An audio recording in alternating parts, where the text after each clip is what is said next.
The CBS Radio Mystery Theater presents... Come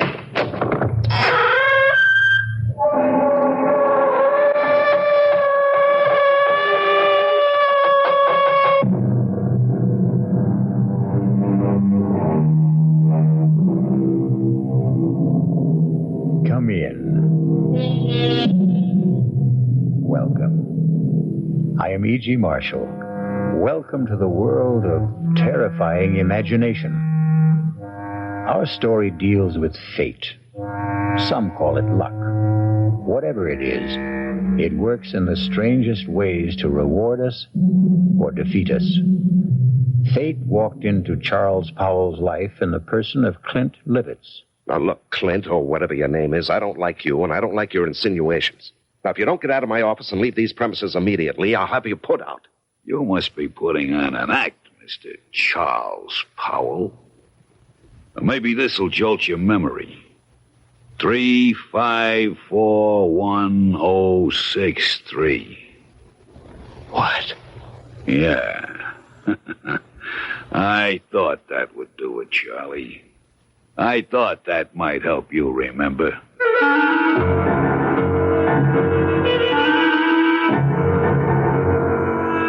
Our mystery drama, No Hiding Place, was written especially for the Mystery Theater by Sidney Sloan and stars Larry Haynes.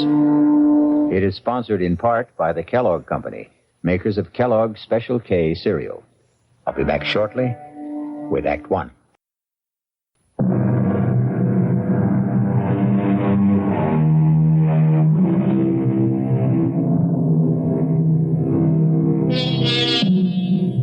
Everything looked right to Charles Powell that crisp September morning when he walked into his executive office at the J.P. McCready Company. And why shouldn't it? Charlie Powell was a big shot there. At 37, executive vice president of one of the largest manufacturers of heavy construction equipment in the country. And he had done it all in less than 12 years. It was a real-life Horatio Alger story, even to his being engaged to J.P. McCready's daughter, Allison. How could anything go wrong? But it did, the moment he walked into his private office. Yes, Elsie. There's someone to see you. Appointment? No, sir, but he says that you'll see him. Mr. Powell? Mm-hmm. Maybe I'd better come in and explain. Yes, all right, come in. Sorry if I sound strange, but really, Mr. Powell, that man is kind of frightening. Frightening? Well, he just sits there and grins at me. I told him you didn't see people without an appointment. He said, oh, he'll see me. Just tell him it's an old friend, Clint. You know anybody by that name? Clint? No, it doesn't ring a bell. All right, send him in. I'll get rid of him. Okay. Don't say I didn't warn you. Mr. Powell will see you. Nice of you to see me, Mr. Powell. Well, I try to see everybody, Mr. Just Clint. I don't think you ever knew me by anything but Clint. You must remember, Mr. Powell. Well, I'm sorry, but I don't... Come on, give it a try. Give it a good try. Now, look here, I'm busy, and I have neither the time nor the patience. You must be putting on an act, Mr. Charles Powell. Or maybe this will jolt your memory. 3541063. What? Yeah. I thought that would do it, Charlie. I thought that might help you remember.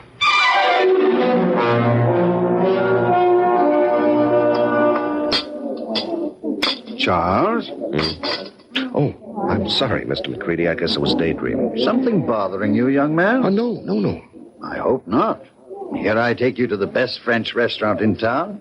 You pick at your food, gaze into space, send your dinner away hardly touched. Oh, did I send all that good food back without eating it? You did?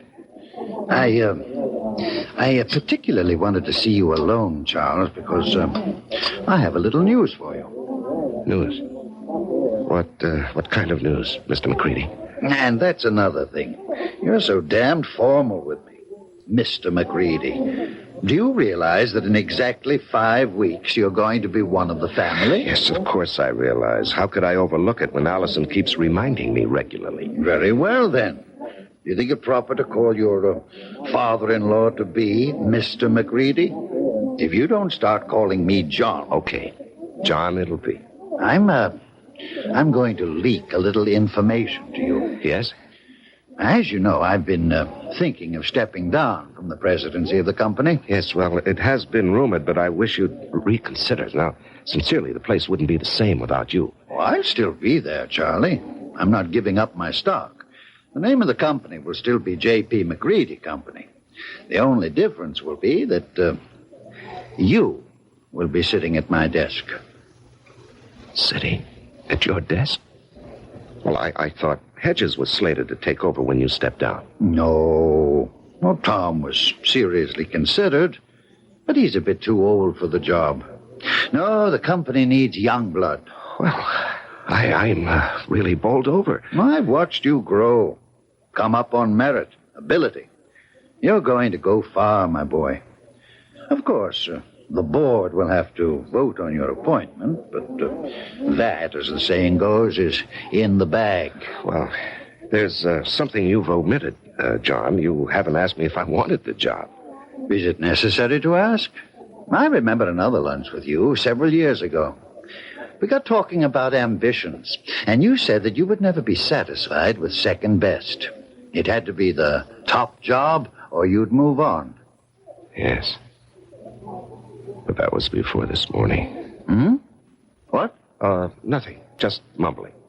I'd like to know how you feel about it, Charles. Well, even to be considered for the position is an honor, Mr. John. And your answer? Let me think it over. I must think it over.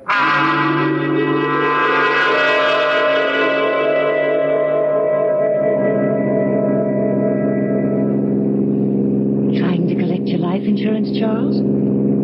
What? The way you're driving. Are you out to get me, yourself, or both of us? Oh, I'm sorry, dear. I guess I didn't realize how fast I was going. This car has more power than it needs. More than I need. I'm sorry. At least it gave us a topic for conversation.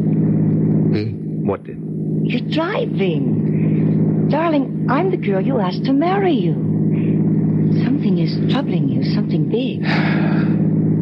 Allison, did your father tell you what he's planning? Dad never tells me anything. I have an idea he thinks of me as a bird brain. He wants me to take over the presidency of the company. That's marvelous. Couldn't have made a better choice. Well, you're prejudiced. But it's a nice kind of prejudice. I don't think I'll accept. What? But, darling, it's right for you. You've worked toward that goal. You're the right man for the job. Am I? What is this? Lack of confidence, buck fever?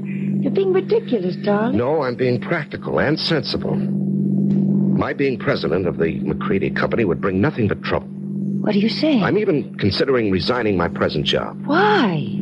Allison... Tell me. Whatever it is, I'll never stop loving you.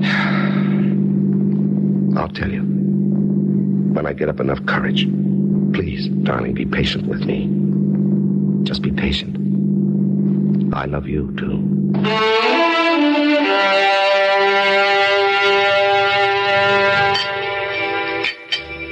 So you finally got here. Thought you were going to forget our appointment. You didn't really think that, Clint. Oh, I knew you'd come. You wouldn't dare not to come. Sit. You got it with you? Yes, I've got it. And small bills. 5s, 10s, as specified. Let's have it. Here. And a pretty manila envelope, too. Nice and neat. Thanks. Now, look, I don't know how much longer I can do this. You'll do it as long as I say. And if I run out of money? You'll just have to scrounge around and find more. Well, I'm thinking of quitting my job. You wouldn't want to do that, Charlie. Well, suppose it gets too much for me and I say, go ahead, spill what you know. Oh, you wouldn't do that. You're going to marry a very rich girl. A couple of extra yards ain't going to change your manner of living. Even a couple extra grand. How long are you going to suck my blood? I don't like the way you put that, Charlie. I'd rather you'd think of it like it was sort of, sharing the wealth. You got the bread. I got nothing. This way, we both got something. I got a nice living, and you got your freedom.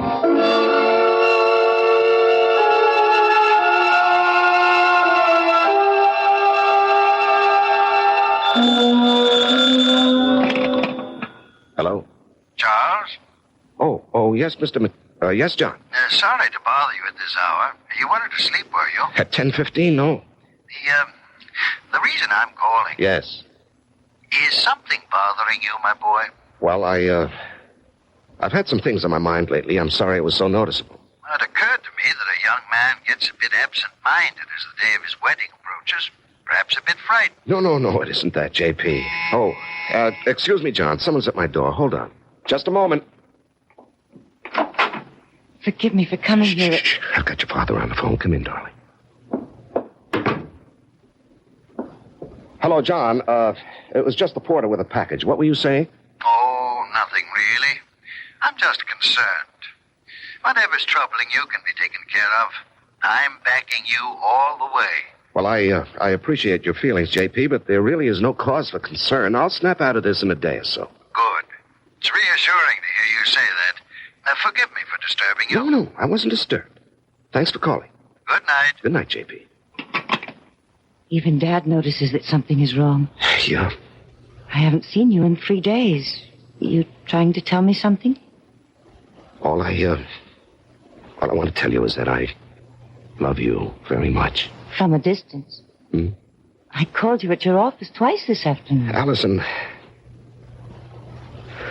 I can't keep this from you. I thought I could, but every day, every hour, it grows bigger. Until now, it feels as though it's going to engulf me. And you, our life, everything that has meaning for me. Darling. No, hear me out. And then if you want to go out that door quietly, I won't say anything more, and you can forget that you've ever known me. Loved you? Are you trying to say you don't want to marry me? That you stopped loving me? Darling, it's because I love you that I'm going to tell you.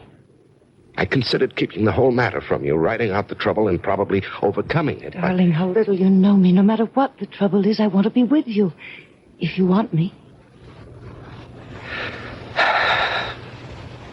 Allison, I'm a fraud. What? I'm not Charles Powell. It's a name I assumed to hide my real identity. Want me to go on? Yes, darling. Go on.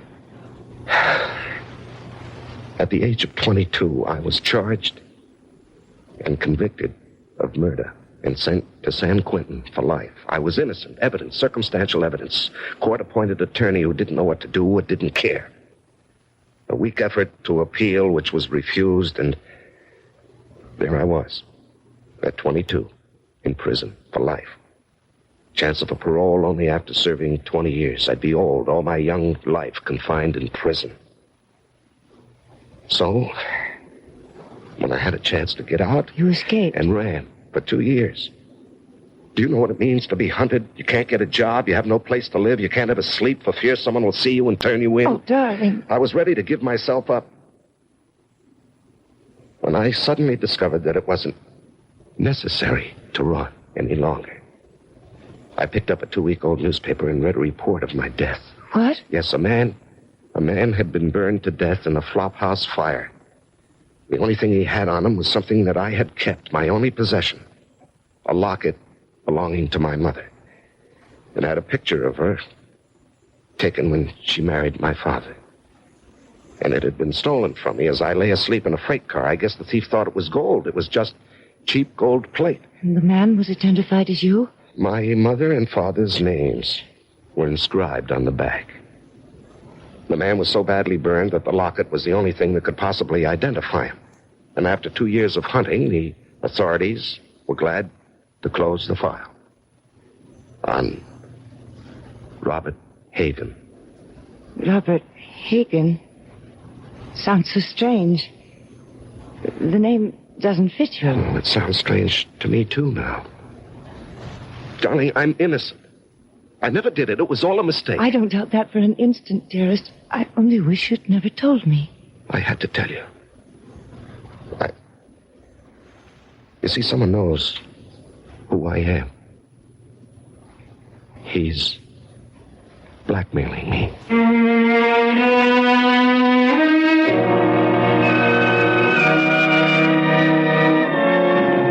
When you're being blackmailed, you don't have many alternatives. Charles Powell's whole life, his future, the happiness of the woman he loves, all hang by a very thin, flimsy thread. I'll be back shortly with Act Two.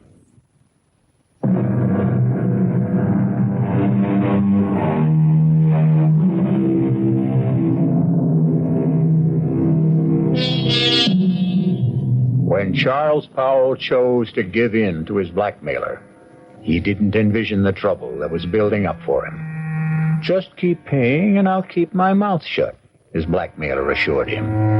But then something happened that threatened to destroy Charles' fragile security. Yes, Elsie? Mr. Hamill is here to see you. George Hamill? Well, we're not playing tennis until tomorrow. I know that, Charlie. I've got something else to talk about. Business. Business?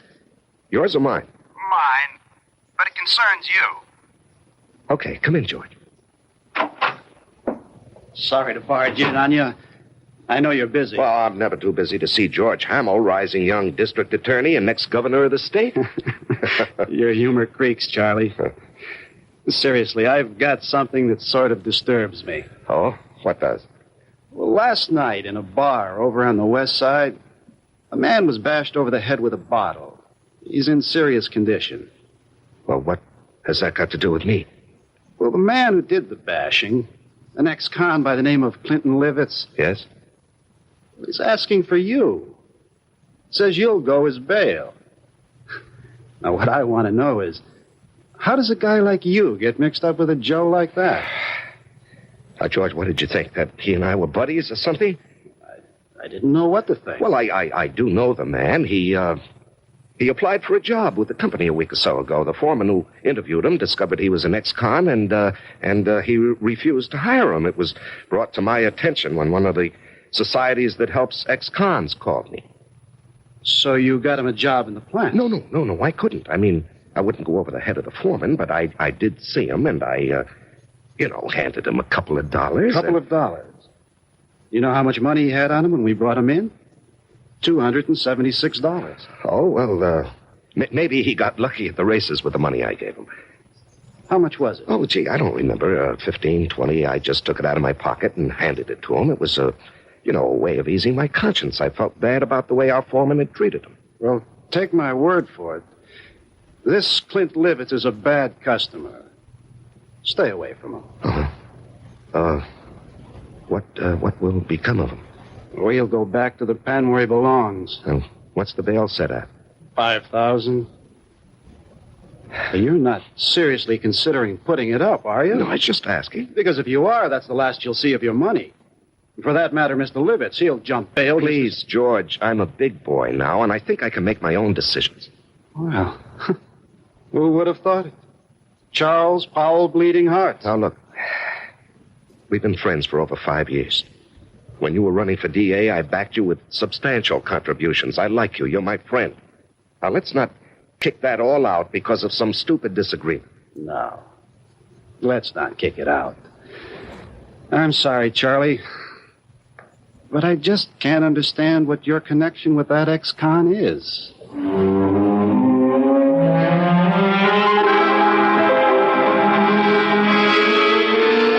Now, Mr. Powell, I hope you'll understand. I accept Clinton Livitz's case with strong reservations. Yes, I understand, Mr. As an Hargrave. attorney, well, how shall I put it? You don't like your client. Exactly. However, I shall do my best to get him off, or at least get him a light sentence. I'm extremely pessimistic about Mr. Livitz even showing up for trial. Yes. George Hamill also said he expected that Livitz would jump his bail. And you would forfeit $5,000. Yes, I know. That doesn't disturb you? No, I don't believe he'll run. I see. You want to speak with him? He's been released. He's waiting in the other office. Not particularly. He says he wants to see you. Oh. Well, in that case, yes, I'll see him. Send Mr. Livitz in. I'll leave you alone. If you need me, I'll be in the other office. Now, come in, Mr. Livitz. Mr. Powell will speak to you. Thanks. I'll be back when you call. Just flip the switch on the intercom. Yes, I will. Well, you sure know how to complicate things, Clint. Story of my life. Do you realize you could go up for 1 to 5 years for what you've done? No, it couldn't happen. What do you mean it couldn't happen? Because you wouldn't let it happen, Charlie. Look, even with the best lawyer defending you, he can't guarantee he'll win the case. You won't let me go to prison, Charlie. I'm doing my best for you, but... No buts. I'm not going back to the pen. Okay, you're not going back. Now, just suppose, during the trial, if things look bad... Yeah? We get you out of town and let you run for it. Forfeit your bail. Oh, you'd like that, wouldn't you? I'd be out of your hair, and all it would cost you would be the 5 G's for the bail. No. I'd give you a substantial sum. No, Mr. Powell. No sale. I'm too old to run. Well, suppose I got you out of the country. With a good hunk of bread stashed away for me? Swiss bank account. I don't know. Why don't we, play it by ear?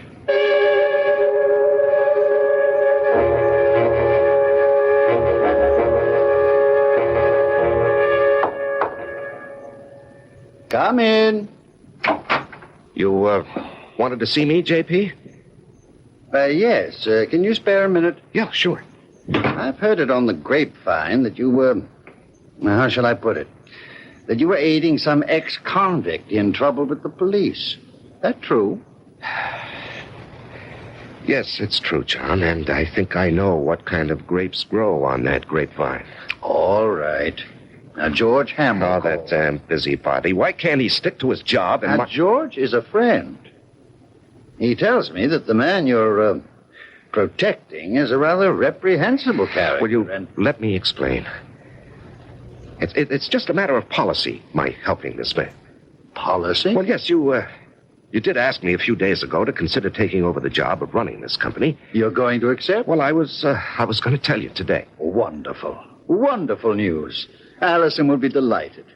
I know she's been worried about your seeming reluctance. Oh, no, not reluctant any longer. In fact, I've got all sorts of ideas about what I want to do. This business of giving a hand to ex-convicts is just one of them. Do you realize what this would mean in publicity for the company? To take an interest in the rehabilitation of men who would otherwise be lost, a burden to the taxpayer? I'm going to hire a PR man. We're going to be the big corporation with a heart, J.P.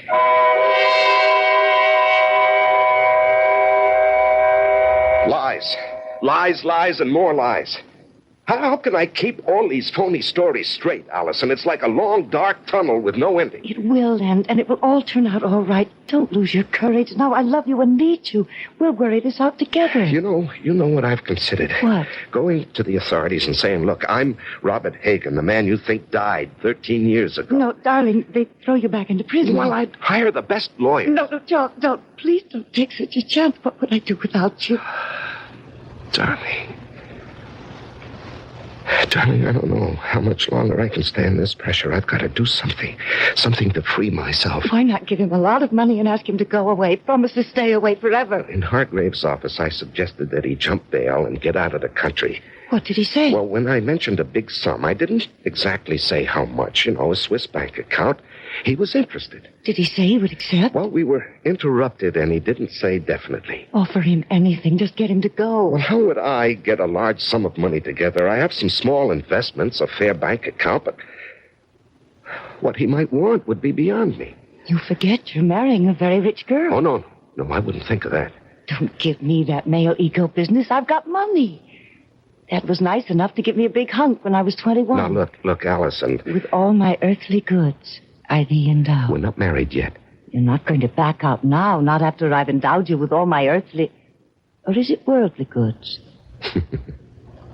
You are the nuttiest woman I've ever known. See, I've got you laughing. Darling, all our troubles are going to evaporate, vanish. No. It won't work, Allison. It'll never work. But you said... No. Clint Livitz will never stick to any bargain. He'll want more and he'll want more. He'll never be satisfied. If we got him out of the country. What's to keep him from coming back when he's broke or even threatening us from abroad? I gave him $1,000 in cash only a few days ago. When he was picked up in the bar, he had only about $270-some left. In a matter of 2 days, he'd squandered over $700. But if he were made to understand that the sum agreed on was all he was going to get. Can't I make you understand? We're not dealing with a rational, honest man. He'll agree to anything. And then when his money runs out or he decides he wants more, he'll be right back. What can you do? There are only 2 things one can do about a blackmailer. Keep on paying and paying forever. And the other? And the other? Kill him.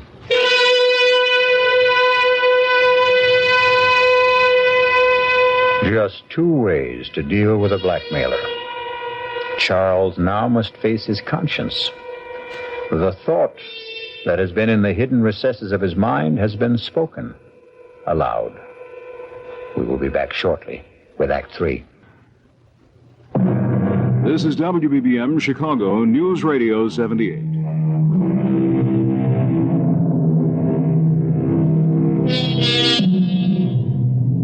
Charles Powell's life has reached a climax. He must make a decision to rid himself forever of his blackmailer. And perhaps that very decision will destroy his life and the life of the woman he loves. The alternative is to keep paying and paying, never feeling safe.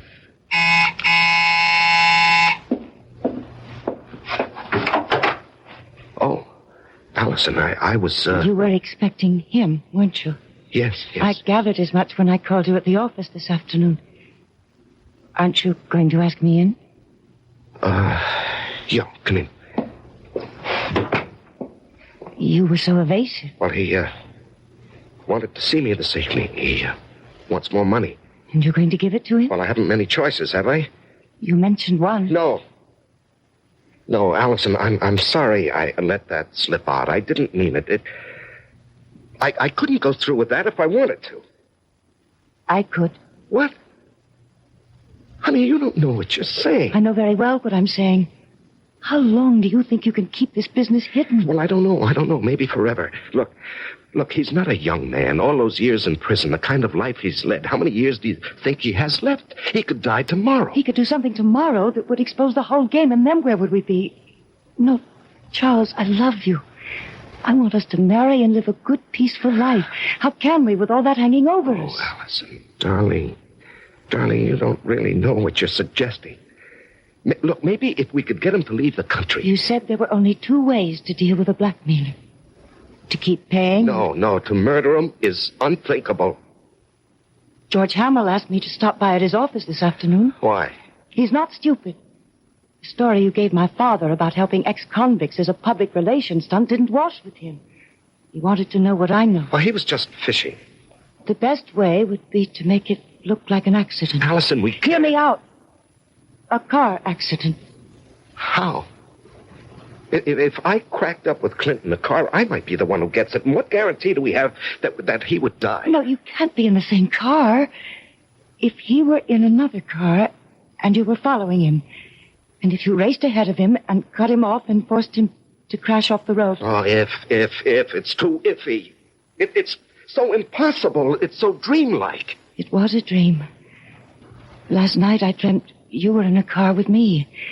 We saw Clint up ahead of us. I said, there's Clint ahead of us. Cut him off and make him crash. Faster. We've nearly caught him. Now we're alongside him. Push him over. Cut in front of him. Then I woke up. I was calling out. I was afraid someone had hurt me. Oh, my darling. It was all so real. Oh, that's Clint now. Honey, you go out the back door. I'll phone you later. I'm going to stay and meet him. No. I'm staying. I've got something to say to him. He won't like your being here. Well, it sure took long enough. What's the idea, Powell? This is my fiancée, Allison McCready. What's she doing here? Will you come in and stop being childish? Huh? I ain't saying a thing. You got nothing on me. And remember, Mr. Powell, you got a lot more to lose than I have. You're not going to lose anything, Mr. Livitz. You're going to gain by my being here. Yeah? Mr. Powell has told me his story, and I agree that it must not get out. Go on. I've a lot more money than... Let me put it this way. Charles and I are going to be married. We want you to leave the country. I bet you do. Look, Clint, you'll do better by accepting our proposition. We intend to hand you $50,000. And an airplane ticket. One way. And never come back. And never come back. Well, I always wanted to travel, but... What? 50 G's, just chicken feed. Well, that's all there is. Not enough. I'm thinking around $250,000. Out of the question. I'm not going to bargain with you. I can raise $100,000. No, Allison. It's worth it, Charles, if we can depend on Clint to wipe the whole matter out of his memory and just go away. Oh, you can depend on me. I'll keep my bargain. Then it's a deal? A deal. Good. It'll take about 10 days to raise the money. I ain't in a hurry. You are. And, speaking of money, that was the reason I, came tonight, Charlie. Yeah, here. That's 500. What? Instead of G like the last. That's all I could raise in a hurry. When that runs out, I'll have more. You went through that first 1,000 awfully fast. Well, I got rolled in that bar where I had the trouble. Oh, that reminds me. Your trial comes up in less than 3 weeks. Yeah. Lawyer called me at my hotel to see if I was still around, I guess. Our plan is for you to jump your bail. I'll forfeit the 5,000 I put up for it. And get you out of the country. With a keister full of green. Hey, wait. I ain't got a passport. Oh, that can be arranged, Clint. Just leave that to me. Okay, friends. You got yourself a deal.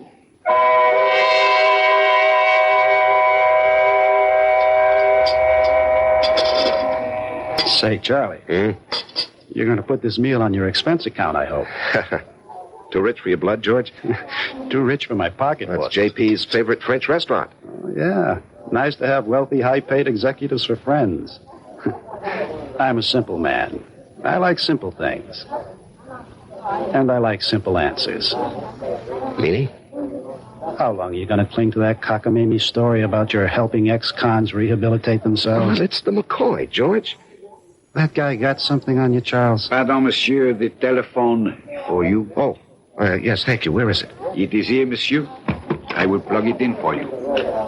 Thank you. Just like the movies. Yeah. Hello? Charles? Oh, yes, Allison. I know George Hamill's with you, else he told me you were lunching with him. Listen to what I'm going to say, but don't let on to George. Yes, dear. Allison says hello, and to remind you that in 2.5 weeks, she wants to see you at the church promptly at 11. I'll try to remember. Okay. He's all set, darling. Now, what's so important? It's got to be tonight. I'll have the house all to myself. Why is the color scheme so important? The housekeeper and her husband are going into town to see their 15-year-old son in the high school play. Well, I don't see that that's such a problem. Choose whatever color will make the bridesmaids happy. Rent a car and let Clint take it to drive out and be here promptly at 9. Do not come together. You come out in your own car, but first report it broken down. Have it picked up tomorrow morning. You'll bring it back after it's all over. Understand? We did not see each other. You couldn't get here because your car was out of order. Oh, yes, I follow, dear. I follow. I'm not sure I agree. I have a .22 target pistol. I know how to use it. Yes, I know you have to ask him to come, dear, but then what do we do with the unwelcome guest? There's a spot about 100 yards behind the house. We get him out there in a wheelbarrow. There's a hole, an old cesspool. We drop him in. Quick time. Gardner's got several bags. But, suppose the gardener wants to supply some flowers for it. He's been gone over a year, fired. We didn't hire one after that. As soon as it's all over, we'll take the rental car and dump it over the edge of the road near town. You know that bad place where there's no shoulder on the road and only a flimsy guardrail? Mm-hmm. Yes, I know. We dump the car there. Let it smash up. If it catches fire, so much the better. Then you take me back to the house and rush back to the city. Report the rental car stolen. You've been in your apartment all evening. Understand? Yes, The color scheme suits me fine, dear. You sure have it all planned. No baubles, no slip-ups. All planned. Yes, I'll be in my office till late tonight, 9 at least, if you want to reach me. Good. That was for George's ears, wasn't it? Yes, that's correct, Allison. Now, look, I have a report to get out. If you've completed your instructions, I'll get back to my lunch with George. Goodbye, dear. Wow. And that's only the beginning, Charlie. Wait till she gets you signed on the dotted line.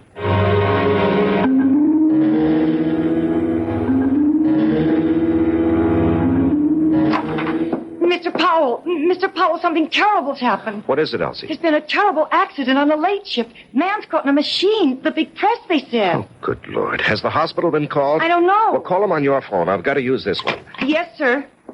I'll call. And then call down to the plant and tell them I'm coming down.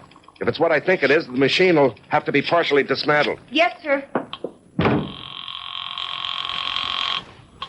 Hello? Allison, listen, there's a change of plans. Charles, where are you? I'm still at the office. Something's happened. It's 8:30. He'll be here at 9. Yes, I know. He has the rental car. I got it for him. When will you be here? Well, there's been a bad accident on the night shift. A man's caught in a big metal press. I've got to help get him out. But us? What about us? Well, when he comes, stall him. Just tell him what happened, why I'm delayed. I haven't got the money, Charles. Tell him I'm bringing the money, the airplane ticket, and the passport. Just stall him. I'll do my best, but hurry. He scares me.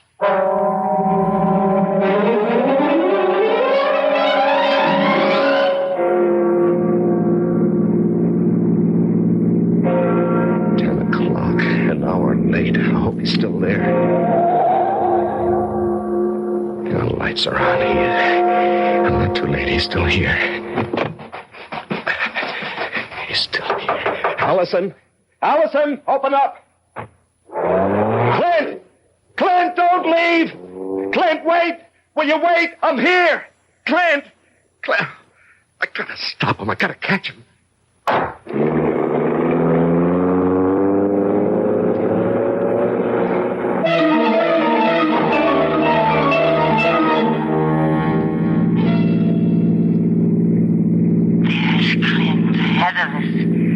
Cut him off and make him crash. Make him crash.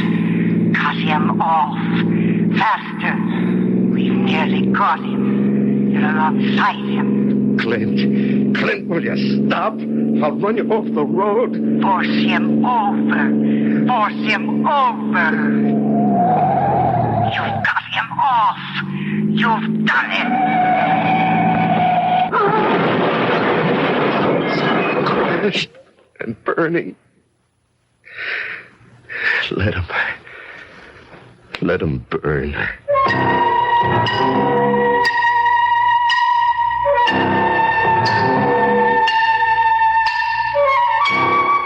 Hello, is this Arrow car rental service? Well, I rented a car from you people this morning. No, there's nothing wrong with the car. I just want to report it stolen.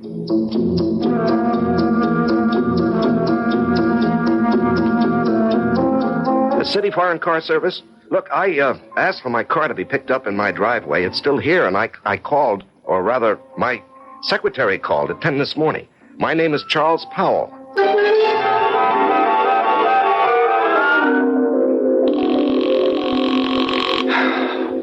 Come on. Will you answer the phone? Oh. Yeah, just a moment. Oh, George. George, it's kind of late for a visit. Come in. Thanks. I was just trying to phone Allison. Well, what a night this has been. There was an accident at the plant. Peterson. I hope they don't have to amputate. I heard. Yes, and then when I got outside, I had a date with Allison. The car that I had rented this morning was missing. It was stolen. What happened to that great, big, powerful foreign job of yours? Oh, it wouldn't start this morning. Had Elsie call the service people, but they haven't picked it up yet. I just called them. They have a night answering service. You've had a busy evening. Yeah, very. Well, I think I can clear up one of your puzzles, Charlie. Your rental car was found with a thief in it. You, caught him? Dead. Burned to a cinder. Oh. Must have been going at a terrific speed. Tire marks on the road as he went off. cracked up and burned. Yeah. Some kid? No. This may surprise you. It's your protege, Clint Livitz. We found enough of him to identify him. And a slightly burnt, but still usable bankroll of sizable proportions. Well, that closes his case, doesn't it? And opens up several others. Incidentally, where were you all evening? Home. After I got back from the plant. You didn't go out? Well, I told you, my rental car got stolen. I came home by cab to change my clothes. The big car is out of commission. I won't play games with you, Charlie. I checked it in the driveway just before I came up. The engine is still quite warm. You want to explain that? No, I don't want to explain. Charlie, I'm arresting you for murder. I must warn you that what... George, what are you talking about? Are you accusing me of Clint Livitz's death? No, that was obviously an accident. I'm holding you for the murder of Allison McCready, the girl you were going to marry.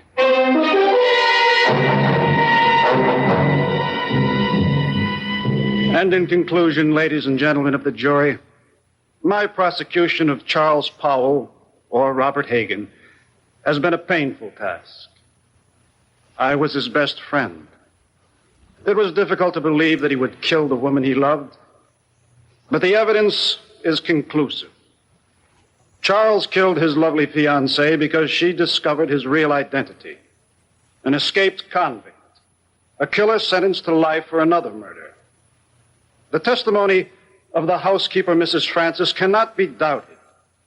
She did not leave the house as he thought. She saw him run from the house, jump into his car, and race away. And then she discovered the body of Allison McCready shot through the head.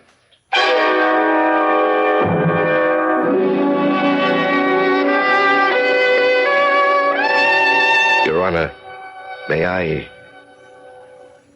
make a statement before you pronounce sentence? I did not kill Allison. I loved her. To say anything more in my defense is useless and unnecessary. Allison is dead. All I ask is that I be given the chance to follow her. Swiftly. And efficiently.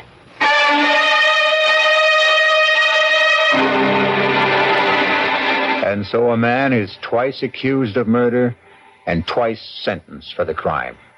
A weary man who asks only to be allowed to follow the woman he loved. I'll be back shortly.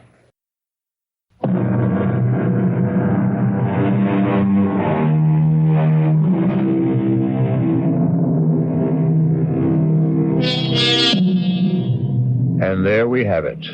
Charles Powell's joust with fate. What difference did it make that he knew that Clint had murdered Allison? They didn't believe him, and he was too weary to try to make them believe. Our cast included Larry Haynes, Ann Meacham, Jackson Beck, Sidney Walker, and Tom Keena. The entire production was under the direction of Himan Brown. Now, a preview of our next tale. I don't understand it. Tub's bone dry, ma'am. Hasn't been used. Now, not tonight, anyway. His clothes. Howard's clothes. He'd empty his suitcases and put his clothes in the closet. His suitcases, too. Just ladies' clothes. Yours, ma'am? Yes. Hey, look, this dream you had. It was no dream. Okay, so maybe you imagined... I didn't imagine anything. Do you imagine a husband?